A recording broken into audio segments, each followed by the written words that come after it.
चलिए आज समझते हैं कि आखिर जिम में इतनी मेहनत करने के बाद भी रिजल्ट्स क्यों नहीं दिखते। सोच के देखिए, रोज जिम जाना, खूब पसीना बहाना, लेकिन जब आईने के सामने खड़े होते हैं तो कुछ नहीं, कोई बदलाव नहीं। ये कहानी जानी पहचानी लग रही है? हाँ, क्योंकि ये एक बहुत ही कॉमन प्रॉब्लम है और यकीन मानिए इससे बहुत से लोग जूझ रहे हैं। लेकिन पता है असली बात क्या है? प्रॉब्लम जिम में या मेहनत में है ही नहीं, बिल्कुल नहीं। असली प्रॉब्लम तो स्ट्रैटेजी की है। अगर स्ट्रैटेजी गलत है ना, तो सारी मेहनत पानी में जा सकती है। तो आज हम इसी एफर्ट रिजल्ट पैराडॉक्स को समझेंगे और इसके पीछे छुपे 5 मुख्य कारणों को एक एक करके देखेंगे। Diet versus workout, the comfort zone, cardio versus strength, the consistency rule और आखिर में द ग्रोथ फैक्टर। तो ये एफर्ट रिजल्ट पैराडॉक्स है क्या चीज?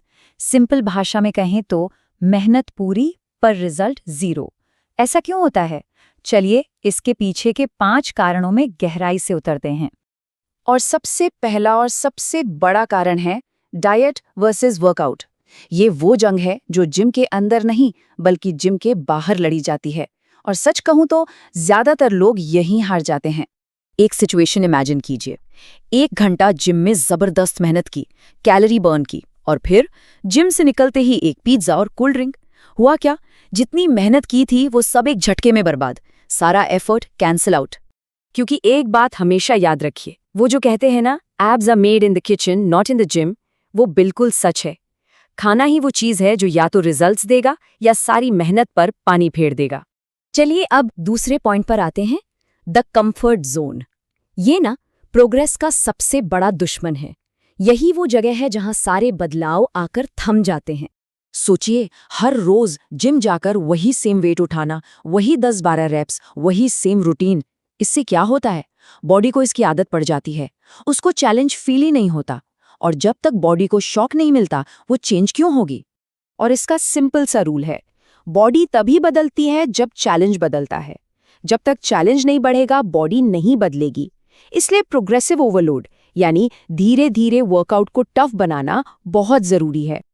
ओके, अब बात करते हैं तीसरे पॉइंट की, कार्डियो वर्सेस स्ट्रेंथ। ये एक ऐसी गलती है जो बहुत से लोग अनजाने में कर जाते हैं। अक्सर लोगों का सारा फोकस ट्रेडमिल पर दौड़ने में यानी कार्डियो में लगा रहता है। उन्हें लगता है जितना ज्यादा पसीना उतना ज्यादा फायदा, और इस चक्कर में स्ट्रेंथ ट्रेनिंग यानी मसल बनाना बिल्कुल साइडलाइन हो जाता है। और ये एक बहुत बड़ी भूल है। क्यों? क्योंकि इसके पीछे की साइंस बहुत सिंपल है। जितनी ज्यादा मसल उतना ही फास्ट फैट बर्न होगा। सच तो ये है कि मसल मास आपके मेटाबॉलिज्म को 24/7 हाई रखता है, यहां तक कि जब आप आराम कर रहे होते हैं तब भी। अब आते हैं उस चीज पर जो शायद सबसे जरूरी है, लेकिन जिसे सबसे ज्यादा इग्नोर किया जाता है, और वो है द कंसिस्टेंसी रूल। ये टाइमलाइन देखिए, मंडे को फुल जोश में जिम, ट्यूसडे को भी गए, फिर वेंसडे को ब्रेक, थर्सडे को आलस आ गया और फ्राइडे आते आते तो मोटिवेशन ही खत्म।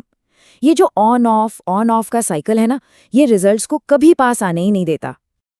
तो एक बात काट बांध लीजिए, रिजल्ट्स एक्साइटमेंट से नहीं, कंसिस्टेंसी से आते हैं।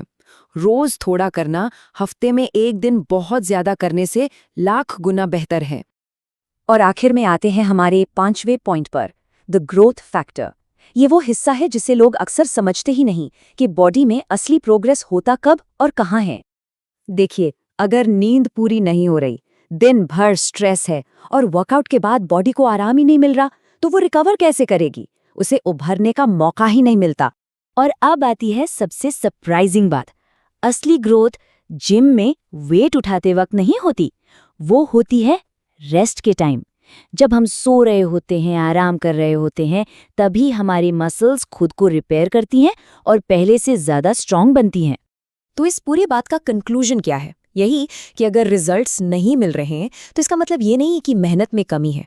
असली कमी डायरेक्शन में है, सही स्ट्रैटेजी में है।